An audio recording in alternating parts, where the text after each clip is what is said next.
Welcome back to Al TV. Right now, it's time for our exclusive interview with Mr. Weird Al, also known as Alfred Matthew Yankovic. We'll follow his startling transformation from precocious accordion player to Bill Mayer's next-door neighbor. Al is an icon, a legend in music, and sure to be inducted into the Hall of Fame. Someday. But enough about him. I'm the real guest today. Right, Al? Yep. Here's your $5. I'll let you have the good chair. That's nice. Well, I'm not famous. I'm Hobo Town. And I write and produce Christmas parodies. Can I just call you Al? Okay. We have so much in common. I know what you're saying. We had the same birthday. You know what I'm saying? I know what you're saying. Like the same clothes. You know what I'm saying? I know what you're saying. We both wore glasses most of our life. You know what I'm saying? I know what you're saying. We're both white and nerdy. You know what I'm saying? Yes, I do. We're both pretty smart. You know what I'm saying? Yep. We both played the accordion growing up. You know what I'm saying? I know what you're saying. Both liked to bowl. You know what I'm saying? Yeah. There's like 27 other things too. But I don't want to bore you. You know what I'm saying? Yes. Yes. Oh, and we both only let Madonna give us parody ideas. You know what I'm saying? Yes, I know what you're saying, all right? Oh, I almost forgot. I know it's your favorite, so I made you a Twinkie Wiener sandwich.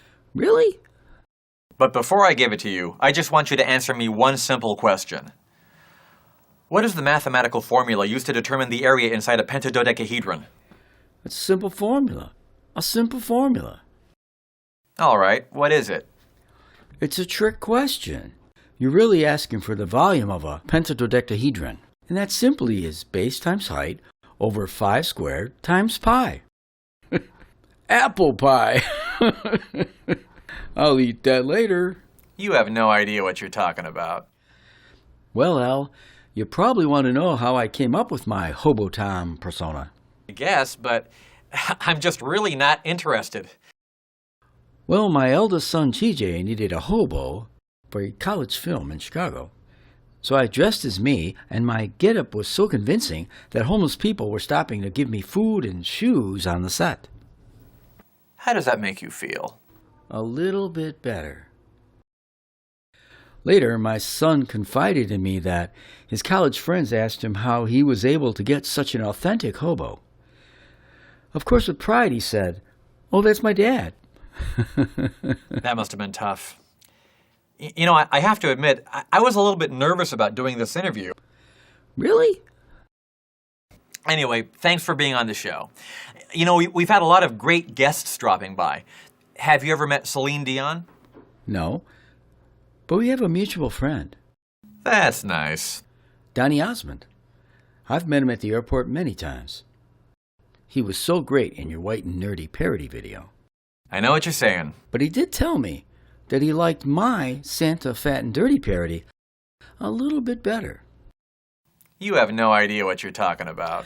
I'm no couch potato, Al.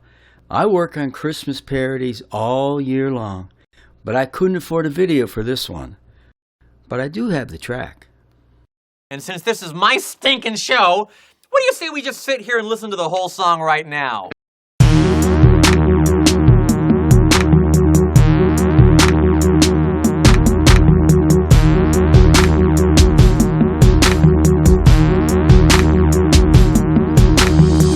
They see me flying, my red sleigh.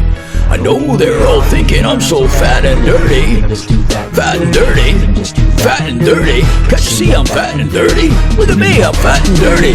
I wanna roll with top athletes, but so far they all think I'm too fat and dirty. Fat and dirty, think I'm too fat and dirty. I'm just too fat and dirty. Really, really fat and dirty. Slide on ice, I can power steer. Got skills, I fly without the fear. Now Blitzen, that's my favorite deer. Keep a shorty out, just have a cold near beer. My elves do sleep to the contrary. See them party with the tooth fairy. All of my action figures are cherry. Oh, what's the matter? Don't you like it? Of course I do. Both are great. Just between you and me, though, don't you think my version of the song is just a little bit better than yours? Only 'cause you could afford a video. Jealous much? Of course I am. You came out of the closet years ago. Don't be so coy. You saw my Closet Singer parody? Oh, man. Oh, boy. Oh, boy. Really? Do you think you might possibly have Tourette's syndrome? Yeah, I do. Well, I've been asking all the questions here. Are there any questions you want to ask me? Yeah. How weird was that interview with Bill Maher? He tried to get you to do dope and thought you were homosexual? You really are nerdy. Yep. Bet you're sorry now you told him you lived right up the road. Yes. Okay. You know, I'm actually free after the show. Do you want to maybe go out and do something later? Well, I love tennis. I'm not into that. How about if we just go bowling instead? We both like to bowl. Know what I'm saying? Very well spoken. Of course. We're going to have to wrap up this little interview. Just a sec. I know you always get permission from the artist to do a parody, but I kind of didn't get your permission to parody Christmas at Ground Zero. Well, I'm flattered, I guess, but...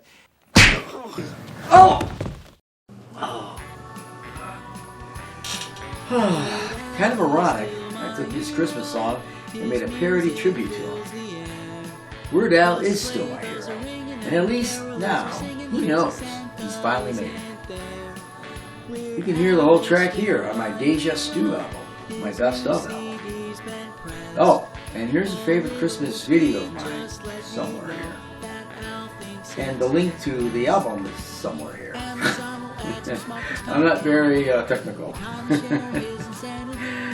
Merry Christmas, everyone! Ho, ho, ho! And Al is just a little bit too talented for his own good, if you ask me. There'll be some gold in his stocking.